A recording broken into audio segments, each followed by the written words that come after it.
les Tata, salut tout le monde, moi c'est Giovanni, j'espère que vous allez bien et bienvenue dans l'émission Check One. L'émission Check One, c'est l'émission qui décrypte avec vous des sujets tech et entrepreneuriaux de Martinique et d'ailleurs. Aujourd'hui, on va parler d'un nouveau phénomène qui s'accroît d'année en année et qui profite également au territoire martiniquais. Je vais parler du phénomène de digital nomades. Et pour m'accompagner sur ce sujet, comme d'habitude, je suis accompagné de mon frérot Anthony. Anthony, comment ça va, frérot? Ça va, frérot, et c'est un sujet qui nous concerne. De fou. Et justement, pour nous accompagner sur ce sujet, on est accompagné d'un boss, d'un gars qui a voyagé partout, États-Unis, Londres, France, et il est revenu en Martinique. Luigi Lozé, comment ça va? Ça va super les gars, franchement merci de me recevoir. Ça va, le sujet te plaît? Écoute, franchement ouais je pense, hein, j'ai un petit peu d'expérience dans ça, donc on va en parler ensemble. Ok, super. C'est parti pour la partie décryptage.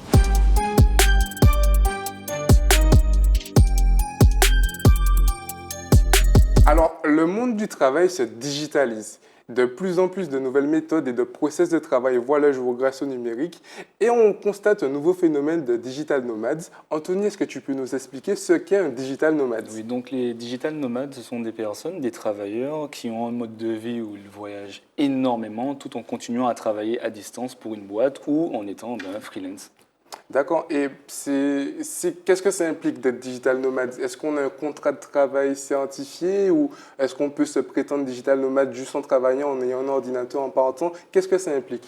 Alors, il y a, à mon sens, deux types de digital nomades. Il y a les freelance qui, eux, ont des contrats avec différentes boîtes, de la même manière que vous auriez des clients, quels qu'ils soient. Et il y a ceux qui, justement, ont des boîtes, sont des salariés, mais qui peuvent travailler n'importe où dans le monde.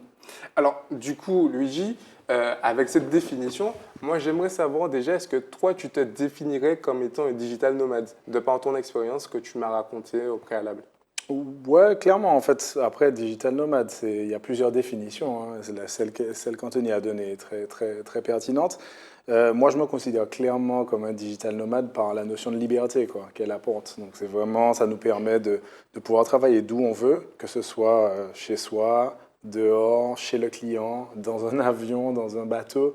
En fait, ça permet vraiment juste de pouvoir continuer en fait, son activité professionnelle, quel que soit l'endroit où on veut, quoi.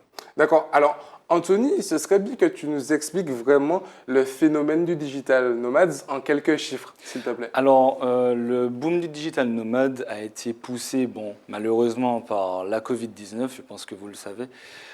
Du coup, en 2019, on recensait aux États-Unis environ 7 millions de digital nomades. Et bien sûr, en 2021, nous nous retrouvons à environ 15 millions à peu près. Bon, comment nous pouvons faire la relation avec ça? C'est parce que tout simplement, en 2020, on voit qu'il y avait environ 50 millions de cas Covid pour un pic à environ 250 millions. On voit le rapport entre les deux. Donc, les digital nomades ont été poussés justement par rapport à cette pandémie. Très bien, très bien. Mais en plus de ça, ce qui a accru le fonctionnement, je dirais même digital nomade, c'est que l'on voit qu'à partir de 2017, donc là c'est une ressource de l'INSEE, donc pour la France, on voit que 33% des sociétés ont commencé à utiliser des pro-logiciels de gestion. Et cela a permis justement de pousser ces entreprises à mettre en place le télétravail. Mais est-ce que tu pourrais expliquer un pro-logiciel de gestion, qu'est-ce que c'est pour les personnes qui ne sauraient pas? Alors un pro-logiciel de gestion, c'est un logiciel qui permet d'organiser justement sa gestion tout simplement. Et il permet de donner, de suivre des tâches à n'importe quel individu, qu'il soit à distance ou dans l'entreprise, justement. D'accord. Et toi, du coup, Luigi, est-ce que tu as eu l'occasion, de par tes expériences, tant en tant que salarié ou tant en tant qu'entrepreneur, est-ce que tu as eu l'occasion d'utiliser ce genre d'outils pour te permettre de travailler à distance dans les lieux qui te convenaient? Oui, absolument, absolument. Comme il l'a dit, tu as un panel d'outils à ta disposition. Maintenant, depuis la révolution numérique, on a énormément d'outils qui soient de l'ordre du logiciel de gestion jusqu'au CRM, jusqu'à les outils très simples de monsieur tout le monde, l'email, le téléphone, les applications du téléphone qui permettent justement de complètement dématérialiser son activité. Alors, pas pour toutes les activités, mais au moins de pouvoir travailler à distance ou de n'importe quel lieu. Mais du coup, moi j'ai envie de savoir, c'est quoi la journée type d'un digital nomade? Quand tu te réveilles, comment tu planifies tes journées? Et puis même dans le volet un petit peu plus salarial, quand tu es employé, est-ce que tu dois rendre des comptes à ton patron? Comment ça se passe? Ouais, alors tu sais, les digital nomades, c'est pas forcément les gens qui vont à Tarantan et qui bossent depuis la plage ou depuis un café avec vue mer et tout. Chaque personne choisit l'endroit qui lui convient déjà pour démarrer sa journée. Mais surtout, le digital nomade, c'est quelqu'un qui travaille exactement comme quand il va au bureau. En tout cas, pour moi et pour beaucoup de digital nomades que je rencontre, c'est vraiment démarrer sa journée, prendre sa douche, aller se poser près de son ordinateur. Donc avoir un espace dédié, idéalement, avec son confort, donc son ordinateur, son bureau, son repose-pied ou autre. Et puis surtout, ben, mettre tous ces outils, comme on aurait au bureau, à disposition. Alors des fois c'est limité, mais au moins de façon à être confortable et à pouvoir ben, faire sa journée, c'est-à-dire ses appels, ses conférences call ou même ses réunions internes de façon la plus confortable possible et la plus organisée que possible. Donc on a plus accès à des outils digitaux pour, tu vois, un petit peu consulter ton calendrier et voir l'ensemble des réunions que tu auras dans la journée ou dans la semaine. Et puis surtout, ben, petit à petit, utiliser tous les outils digitaux à disposition, les outils de ConfCall, de CRM, voilà, hein, on a énormément de trucs, email, et puis tout le panel d'outils qui te permet de rester connecté à l'entreprise ou à tes clients, et puis à la fin de la journée, faire le bilan un petit peu des différentes réunions ou des différents points que tu as fait, quoi. Ouais, donc ces logiciels te permettent d'être un petit peu plus discipliné, mais je pense que justement, comment toi tu es arrivé à ce point-là? Parce que là, on voit une certaine discipline, tu es à Yes. l'aise, mais comment tu y arriverais? Ben, franchement, Tu ça, c'est un arrives. vrai sujet. Enfin, la discipline, c'est le truc le plus dur pour moi à maîtriser parce qu'en fait, c'est pas quelque chose dont on a été, enfin, on n'a pas été formé pour ça, en fait, le télétravail. Tu vois, en école ou même ouais, d'école primaire jusqu'à école de commerce, on t'apprend pas à télétravailler, quoi. Donc, en fait, c'est les outils sont arrivés, on nous a mis ça dans les pattes, on nous a dit, bon, ben, let's go, quoi. Ouais. Donc, du coup, en fait, il y a quand même cette discipline, tu l'apprends au fur et à mesure. Il ne faut pas avoir peur hein, de cet apprentissage-là. Il ne faut vraiment pas avoir peur, surtout mais de se dire, ah merde, de réajuster, en fait, petit à petit. Parce que ce n'est pas quelque chose auquel on est habitué. On est habitué à aller à un bureau, on nous a habitués dans la société à bosser pour un boss, à être managé en face à face. Et donc, toutes les notions de discipline, journée type, de management à distance également, ça je parle pour les managers, mais également de culture d'équipe, tu vois, à distance, c'est des notions importantes et c'est des notions où ben, tu apprends sur le tas pour répondre à ta question et tu, ben, petit à petit, itères pour essayer d'améliorer ça. Donc au début, tu vas faire ta journée type, tu vas voir que tu vas trop charger peut-être en réunion, tu vas diminuer parce qu'il faut aussi faire des pauses en télétravail, il faut aussi s'accorder aussi une pause déjeuner et il faut aussi atteindre les objectifs que l'entreprise ou qu'on s'est donné en fonction du poste, quoi. Mais justement, tu as soulevé quelque chose, on n'a pas appris ça en classe, ce n'est dans les cours d'aucune spécialité. Est-ce que tu penses que ce serait intéressant que les jeunes générations ben, intègrent ce volet un petit peu digital nomade, culture du télétravail, au moins apprendre les bases, savoir ben, utiliser un pro logiciel de gestion, du coup, comme Anthony disait, est-ce que ce serait bien pour les années à venir qu'on intègre ça dans les classes? Mais clairement, tu vois, enfin récemment, moi je suis membre actif de Martinique Digital, qui fédère un peu toutes les entreprises du digital en Martinique, et on a réalisé un événement, le World Tech Café, il y a quelques semaines de ça, où justement on parlait du futur du travail, et effectivement, ben, si dans quelques années, on n'a pas les chiffres, mais si dans quelques années il y a X nombre d'entreprises en Martinique ou ailleurs, même au Natio, qui sont en hybride par exemple, donc c'est-à-dire télétravail, enfin travail à distance, et présentiel, donc une semaine, 3 jours sur 5, 4 jours sur 5 ou 2, eh ben, il faudra peut-être prévoir, tu vois, dans le système éducatif, des choses qui sont adaptées où on apprend aux gens à télétravailler et à travailler à distance, quoi. Mais toi, du coup, de par ton expérience, est-ce que tu as senti que les entreprises avec lesquelles tu travaillais mettaient tout à disposition pour que les salariés nomades, donc les télétravailleurs, puissent être épanouis mais aussi efficaces dans leur travail? Est-ce que tu sens qu'il y a une réelle prise de conscience de la part des entreprises à ce niveau-là? Alors, moi, je suis peut-être pas le bon exemple pour la grosse révolution parce que moi, j'ai bossé 10 ans dans la tech entre voilà, Londres, Paris, les US et dans des boîtes qui étaient très digitalisées, très numériques. Donc, de base, on intégrait déjà ces notions-là, tu vois, d'hybride, même full télétravail, quoi, full travail à distance. Donc, comme ils disent, full remote. Et en fait, du coup, moi, j'étais déjà un peu dans ce truc-là où je travaillais de chez le client, de chez moi, etc. Et donc, du coup, je ne suis peut-être pas le bon exemple, mais en tout cas, pour les boîtes où ils ont dû complètement changer leurs habitudes, soit par rapport au Covid ou la révolution numérique, comme tu le disais, là, ouais, il y a eu des changements et les entreprises n'ont pas pu réagir assez vite à cette nouvelle révolution, ces nouveaux changements, tu vois, de mode de travail. Donc, ils n'ont pas pu tout mettre, pour répondre à ta question, à disposition, mais par contre, petit à petit, ils s'adaptent, ils se mettent à niveau, quoi. Mais justement, les entreprises qui arrivent à prendre le pli Ouais. et qui ont su réagir à ça assez rapidement, tu penses qu'elles ont un avantage concurrentiel? On appelle ça un avantage concurrentiel? Ah, mais clairement, en fait, pour être simple et pour faire simple, hein, on ne va pas rentrer dans les détails, mais en fait, le télétravail peut impacter la productivité, en positif comme en négatif. Et derrière, la productivité impacte le chiffre d'affaires. Aujourd'hui, c'est pour ça que c'est un sujet majeur pour les entreprises. Elles dépensent énormément d'argent, des milliards de dollars, que ce soit en France ou dans le monde, pour justement les outils de productivité. Et l'outil de télétravail en fait partie. Donc, si tes employés gagnent en productivité grâce aux outils que tu mets en place, tu gagnes en chiffre d'affaires. Donc, le rapport, il est clair, hein, c'est très simple. Mais dans la pratique, toi, est-ce que tu sens réellement un gain de productivité? Je pense qu'il y a une créativité notable. Mais en termes de productivité, est-ce que toi, de ton expérience, tu vois vraiment un décalage, le Luigi qui travaille en digital nomade et le Luigi qui est au bureau, qui doit recevoir du monde, voilà, métro, boulot, dodo? Il n'y a rien à voir. Voilà. Alors non, franchement, Giovanni, c'est un sujet, mais genre pour moi super important. Moi, la productivité, c'est un peu en moi. C'est vraiment, ça fait partie de ma personnalité. Tu vois, toujours à chercher la productivité, que ce soit sur un projet perso, tu vois, genre même gérer ma vie et gérer mes activités professionnelles. Et franchement, c'est super. Franchement, j'avoue que maintenant, je me suis bien habitué et que oui, ça augmente ma productivité. Donc ça, c'est sûr et certain. Mais au-delà de ça, ça me permet de passer plus de temps sur des choses que j'aime. Parce que c'est pas que j'aime pas faire mes activités professionnelles, mais j'aime plus faire du kitesurf à la Pointe-Fola qu'aller, alors je ne big up pas mes clients, mais qu'aller forcément dans des réunions de 3 heures avec mes clients. Tu vois. Donc si on peut passer 1 heure en moins sur une réunion et aller tous boire un verre derrière, après un pas de yoga aux Anses d'Orlais, c'est beaucoup mieux, tu vois.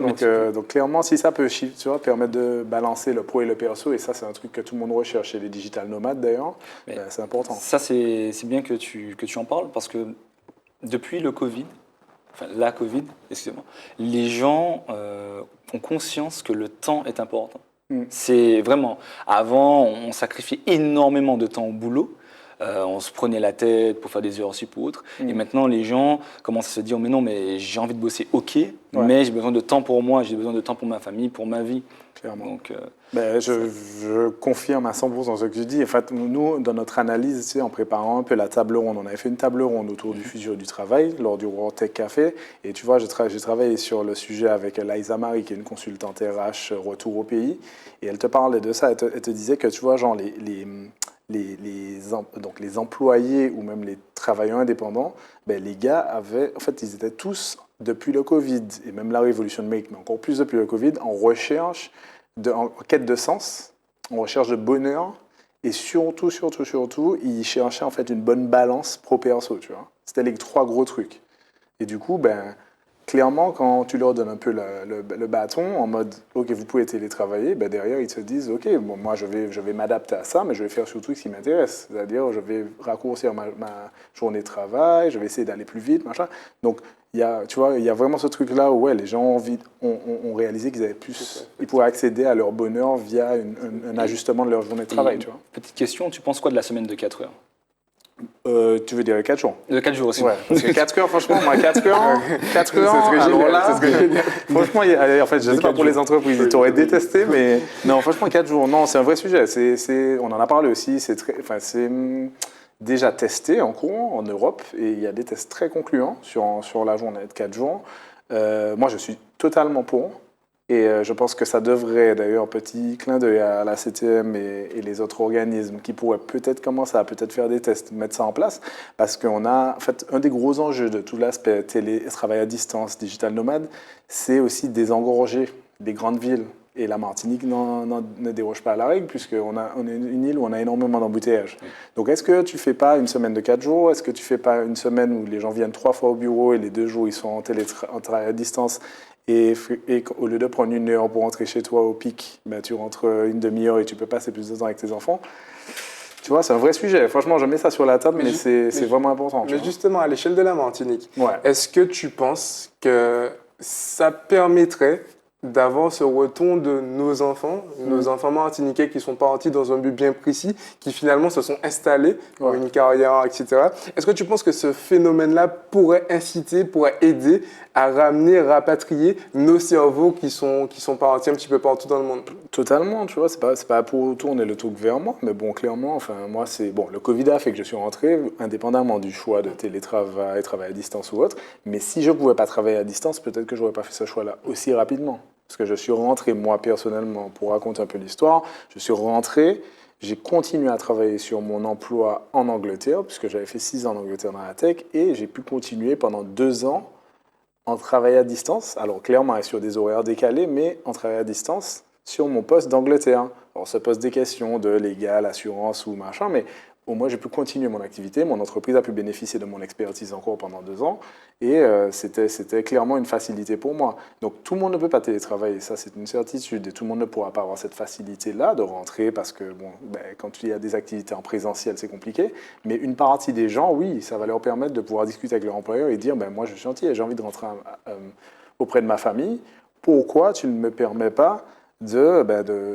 ajuster mon contrat en étant basé en Martinique, c'est un contrat français et on rentre. Et moi je suis très pro ça et d'ailleurs je vais créer un collectif dans les semaines qui viennent autour de tout l'aspect vraiment travail à distance, digital nomade pour inclure ça et pour créer tout ça un mouvement autour de ça et fédérer un petit peu les gens parce que chaque personne est un petit peu isolée et ça serait bien de rassembler tout le monde, quoi.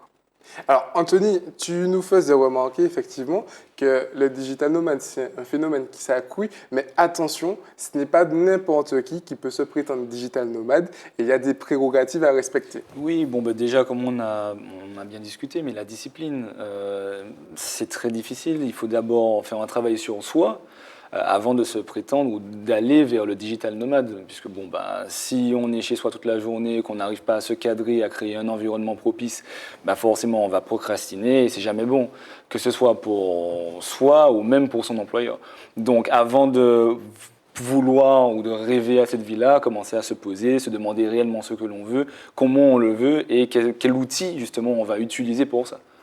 Alors, vous l'aurez compris, le phénomène digital nomade se voit comme une révolution et peut aider la Martinique à retrouver ses enfants un petit peu partout ailleurs pour le bien de leur travail. Mais quand même, faites attention, n'est pas digital nomade qui veut, il y a certaines choses à respecter, certaines prérogatives à respecter et on vous incite à vous documenter sur tout ce qui est possible de faire avant de vous lancer. Maintenant, on est parti sur le portrait de Luigi Louzé.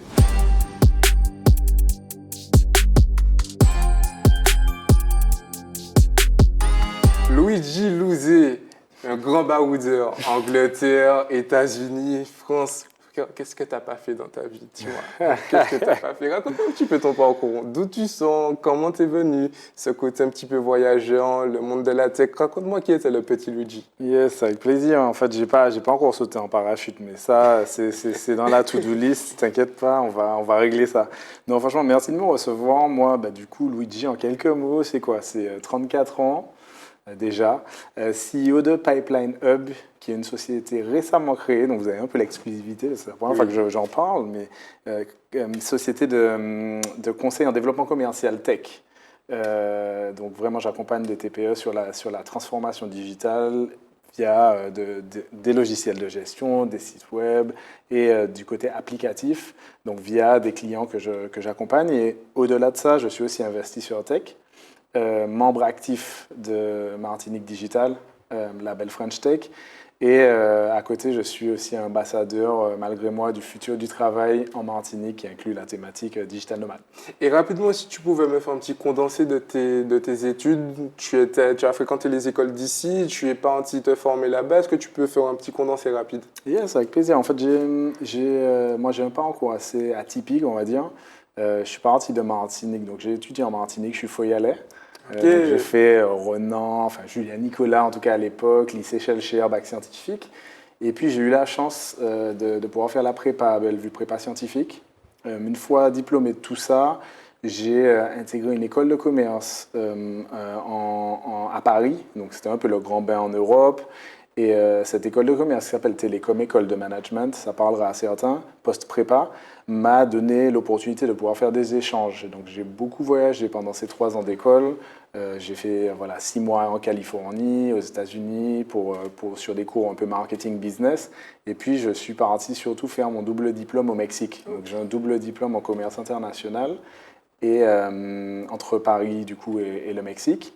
Et c'est vrai que ces expériences internationales m'ont beaucoup aidé, tu vois, pour pouvoir comprendre un petit peu les cultures, le business à l'étranger.